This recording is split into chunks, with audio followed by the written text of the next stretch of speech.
Hello and welcome to Ask the Ed number 17, East 17. East 17, that takes me back. I had a friend who thought they were the greatest band ever, but then he was an Arsenal fan, so not the brightest bulb in the box. I just remember how excited he was the year that Hot Stuff song came out. He would be blasting out of his flat on repeat all day long, bless him. I don't really remember anything about the football that season, as I've had to drive it out of my mind, or I hear that song again in my head. What happened to those days of teams releasing songs that they sung really badly? You would think with footballers being even more about the celebrity on social media that those songs would be more likely to be made. Maybe they don't want to interfere with future solo careers. Or more likely, agents noticed those songs made money and so wanted to cut and put clauses in the players' contracts. We could all be missing out on another John Barnes World in Motion moment. Though it is more likely we are being saved from lots more fog on the Tynes, to be fair. Right, anyway, enough of that, and straight in with the first question is Stone Age from the Liverpool site, who says, Man United are in the wilderness at the moment, and LFC knows what that feels like, having been there for many years. When you're in the wilderness, it's hard to attract quality players, and it's hard to break the cycle.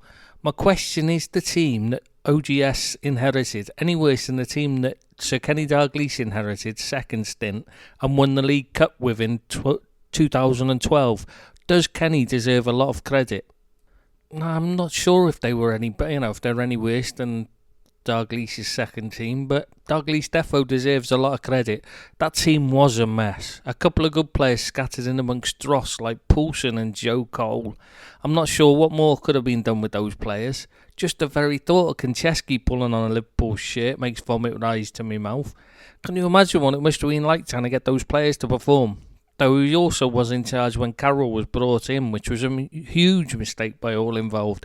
It must be said, though, Carroll's last performance was under Dalglish, so maybe his career would have been different if Dalglish had have stayed. Another Liverpool poster, Van Dijk, asks, as the curtain of the season is fast approaching, and given the fact that it is inevitable that we will lift the trophy a month's time or so, do you think our major summer target have been determined, and do you see our current form across Europe making us more attractive or on par with the likes of Real and Barcelona? We'll love your opinion on this. Also, who are the realistic targets considering anyone in the first 11 was to leave? Well, that is really more like about 12 questions, most of which are impossible to answer. I mean, how can I go into realistic targets for a whole team? It would take hours just to go through each possible permutation. As for major summer targets, there will already be some idea and plan, but it is like any plan, it will change as soon as anyone attempts to implement it. No doubt it will already be in a state of flux as decisions have to be made over a few players and other previously made decisions have to be rethought.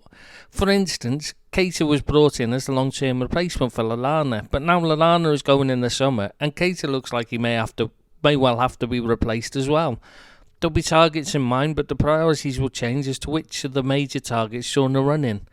As for the current form, every player is different. Some will be more likely to join, some will be put off trying to compete with players who have done so well. It really comes down to individuals. Right, now a Celtic post from McAvenny next. Hey Ed, just wanting your thoughts on our chances or even intentions of keeping Elyounoussi. I would love to get him permanently. Apologies in advance if you've covered this. Hail, hail. Well, I don't know about Ed7, but I certainly haven't even discussed this before. There is every chance of him remaining with Celtic for next season. Celtic would like to make it permanent, and Saints are very open to selling him. It all comes down to money in the end. And next up is PK16 from the Liverpool site, and he asks, Hi Ed, I was wondering why you do not say who the players are that you are talking about. For example, Barcelona lost interest in the player because their funds will be taken up on a new forward, or Liverpool's be renewed their interest in a player as previous option in that position is no longer available. Why not just say who they are? Honestly, I have absolutely no idea what you were talking about. I don't remember ever saying anything like that, or anyone ever saying anything like that before. Sorry. Right, now on to the Chelsea site, and Nath Swindon says, big news, Man City banned from the Champions League. 2 questions. 1, assuming that Man City finish in the top 4, will their place be given to the next highest placed team? And 2, could City delay the ban on appeal? Well, 1, yes, the Champions League place will go to the next team. And 2, yes, they could and probably already have delayed the ban by appealing. Unlike in the Chelsea case, where the transfer ban was enforced despite an ongoing appeal, which was frankly ridiculous, City would expect the ban to be delayed until the end of their appeal, which would be the correct thing to do. And it could take, years basically. And now it's Clockboom from the Liverpool site is next, and he's asking, Ed1, thank you for this website. Jadon Sancho is being linked with LFC. He'll be very expensive, but is a potentially brilliant player, whose arrival could see Salah play through the middle sometimes, maybe with Bobby in a 10. You seem to think we might cut our losses with Naby, so could we do a part exchange with Dortmund, considering Keita's stock in the Bundesliga is still very high? There have been a few people ask similar things with regard to sending Keita back to the Bundesliga. First off, the costs surrounding any deal with Sancho are obscene, £50 million for the agent alone, which is likely to rule out any chance of it happening. Secondly, he wants to go to Chelsea, so would not fit the profile of the players Klopp wants to sign. As he often says, he wants players who want to play for Liverpool. As for Keita, he might struggle to get a permit to return after his conviction. I'm not sure any club would want to go through the effort of obtaining one for him in Germany, considering his form, injury record, wages and general off-pitch conduct in his time there and here. A Nottingham Forest site question now from Doc M, and he wants to know, what is the purpose of the fourth referee? As a blatant series of foul, a handball, a goal for West Bromwich Albion wrongly disallowed, it was a complete fiasco. Where was the fourth referee? Is his only role even to accept abuse from people like Bilic? Well, initially he was there to be the reserve official in case of injury to one of the three, but it has grown into being a helper and to give someone for the manager to ask questions of. Rather than taking abuse, they're meant to be there to explain the referee's decisions to managers as a kind of liaison. Also, it is to organise substitutions, ensure managers behave themselves, and generally keep on top of the benches and take away some of the workload of a referee. It does feel like 90% of their job is just to give the managers someone to scream at, though. Does anyone actually feel sorry for them, though? I mean, sometimes I do, but then I see them refereeing a game and all that sympathy is soon gone. Right, Dangler19 from the Liverpool site is next with, can you see Liverpool letting Lovren go and introducing Sepp van Berg as backup? Or would we enter the market again for another centre-back? Obviously, this is also based on Matip and Gomez staying clear of any long-term injuries. Also, would Timo Werner not be a genuine threat or competition for Firmino instead of backup? Well, we're looking to sign the centre-back, so clearly Sepp isn't felt to be ready yet. Werner can play wide, so I'm not sure why everyone assumes he'd be signed to replace or compete with just Firmino. That is what Minamino's been signed to do, so there's no way Klopp's going to buy another one to do the same job. If he's brought in to challenge Salah, push Salah and Mane as well. Sticking with the Liverpool site, this time it's Sky Salah back with, I just wanted to hear your thoughts on that West Ham goalkeeper Roberto and his time playing in England. As I play as a goalkeeper as well, I found myself watching a lot of West Ham games after Fabianski went down injured and they started playing him, just to see how bad he actually was. Surely he has to go down as one of the worst keepers in Premier League history. On that topic, who are some of the worst and most overrated goalkeepers you've seen in the game in your time? Oh, that Roberto was so bad it was embarrassing. The easiest of saves he made look like a world-class save because he was so flashy with his dives, even when it was right next to him. It was hilarious to watch as he was so ridiculously over the top. I think he does go down as the worst, simply because he wasn't letting in shots due to silly mistakes. He was just horrific. So bad that he couldn't make a simple save. If they had put an outfield player in goal out of desperation, he would have been better than Roberto. You look at the likes of Taibbi and Rob Green and they would make lots of errors, but they could at least do the basics. They were just prone to lapses in concentration. For me, the most overrated is between Shay Given and David Seaman. I mean, Seaman was a decent, solid keeper, but no more than that. He played behind a fantastic defence, which made him look a lot better than he was. But Shay Givens was massively overrated because his inadequacies led to him getting lots of chances to make saves. He was utterly inept at organising a defence, and so opponents would waltz through it at will. Being a decent shot stopper did not make up for him being at fault for allowing so many to break through and take a shot. Now on to Chelsea, and James13 asks, Ed, any interest in Calvin Phillips? There should be, if not, twice the player of Jorginho. It's funny, on the Leeds site, Phillips is the subject of a long-running argument over whether he is any good or not. Okay, so only one person thinks he is no good, but still it does make me laugh that everyone else seems to think he's brilliant but for him.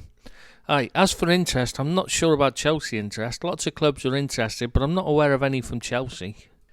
Now on Everton, well, it's not really a question, but Andy EFC123 says, it's not Everton related, just an appreciation for the Eds who take their time to answer questions about Everton. I had Liverpool Echo knocking on door today, asking me would I be interested to get paper through door. Told them no due to the fact I call it Red Echo. My source is this website on here, not that paper, because never many Everton articles in there, always Liverpool columns.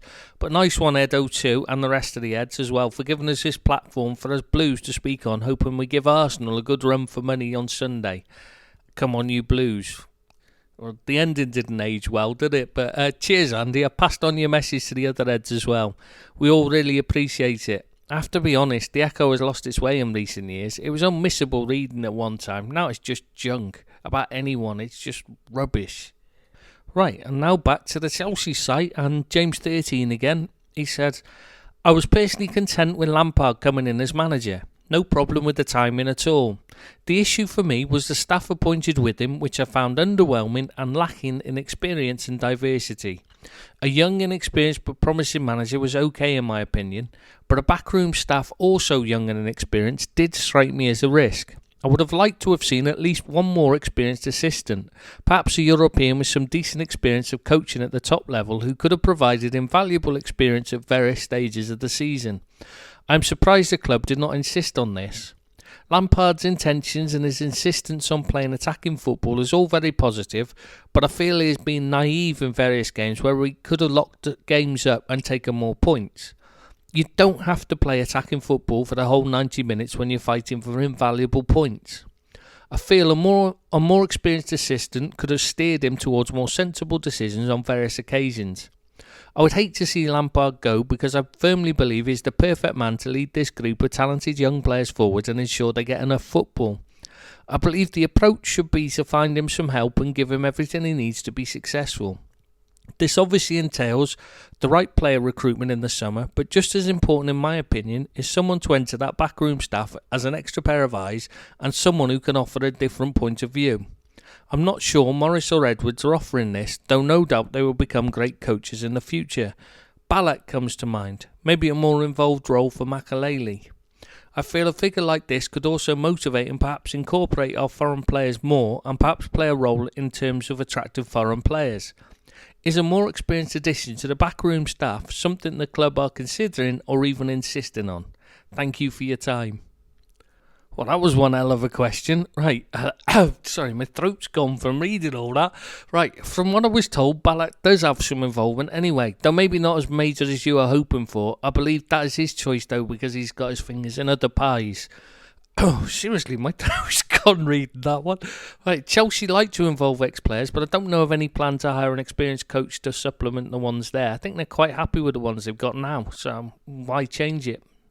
And finally, it is a Celtic question from Mark M88. Ed1, been reading that Everton have scouted Edouard numerous times this season, most recently against St Johnstone and Copenhagen, and are looking to make a bid in the summer with Ancelotti keen on him while he was still at Napoli and now he's with Everton. Also read PSG inserted a significant sell-on clause when we bought him, so it would take upwards of 30 million for us to sell. Do you have any truth on this? Everton are defo looking at him, yes, that Carlo's interested or whoever's doing the transfers is interested in him. As for the sell-on clause, I was under the impression it was on profit, not on the whole deal. So significant sell-on clause, but I believe it's only on the profit on the transfer, not the whole transfer fee itself. Well, that's it for E17. I was going to end it with a bunch of their song titles strung together to make a closing sentence. However, I then realised I don't actually remember any of their songs or what they were called, as they were that memorable a pop, or should that be pap, band. Even Googling them didn't really help much to jog my memory about the songs. Apart from seeing they did one with Gabrielle, who I then had to check and see if I recalled correctly that she wore an eye patch. Then I wasted the next few minutes in a rabbit hole of looking up to see why. But most of all, I noticed a gap in her back catalogue. She's never done a football song. So I'm off to pitch arranging a new version of Anfield Rap with Air doing the chorus and James Milner doing the main rap. Let's face it, Millie is so versatile he could probably play all the instruments and produce the thing as well. Bye bye.